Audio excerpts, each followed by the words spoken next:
Madam Khaleda Zia যখন prime minister 1995 সালে ভোলা gas discover হয়েছে। এখন আজকে কত 31 বছর, এই ভোলার গ্যাসটা যে গ্রিডে আনা যায় নাই, এটা আমাদের জাতীয় লজ্জা। কারণ 2000 সালে আমি ইউনিকলের সাথে জড়িত ছিলাম।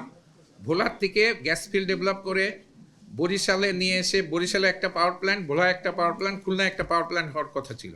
মাত্র 750 মেগাওয়াট মিলিয়ন ডলার ইনভেস্ট করে আমি এই গ্যাসটারে গ্রিডে নিয়ে আসতে পারতাম। কিন্তু এতদিন ধরে আমাদের যে জ্বালানি সেক্টরে একটা সিন্ডিকেট আছে, যারা ইম্পোর্ট বেসড সিন্ডিকেট, সেই সিন্ডিকেটের জন্য কোনো সরকার সিদ্ধান্ত নিতে পারেনি।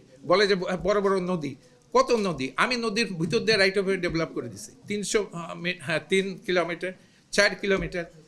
আমি গ্যাসপ্রমের সাথে মস্কোতে যে ওদের যে পাইপলাইন ডিজাইন দেখেছি, সাগরের ভিতর দিয়ে হাজার হাজার কিলোমিটার পাইপলাইন হচ্ছে। তো এই জিনিসটা সরকার এখন টেক আপ করছে, very good, they have taken a decision, এই গ্যাস পাইপলাইনটা করা উচিত। আমাদের ছাতক ট্যাংরা টিলায় আপনারা জানেন ওখানে অ্যাক্সিডেন্ট হয়েছিল, এবং ওই মুহূর্তে আমার বন্ধু এনার্জি অ্যাডভাইসার ছিল মাহমুদুর রহমান, উনি কারেক্ট ডিসিশন নিয়েছিলেন, আমি এটা রিকগনাইজ করব, ওদের বন্ধ করে দেওয়া। সেই ছাতক ফেনীতে কিন্তু ছাতক ট্যাংরা টিলায় কিন্তু প্রায়োরিটি বেসিসে যায় করা উচিত, ড্রিলিং করা উচিত। এবং ট্যাংরা টিলা তো ভার্জিন স্ট্রাকচার, ছাতক আমি অপারেট করেছি, ওখানে ড্রিল করলে তো আপনি ইমিডিয়েটলি গ্যাস পাবেন এবং পাইপলাইন আছে। Why government is going there, not দেয়ার?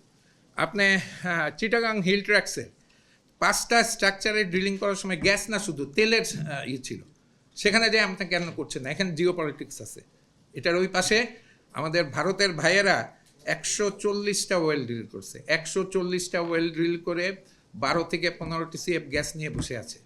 এখনকার যে ক্রাইসিস, এই ক্রাইসিসে তাদেরও রোল আছে কিনা আমি জানি না। এই জিনিসটাও ইনভেস্টিগেট করা উচিত।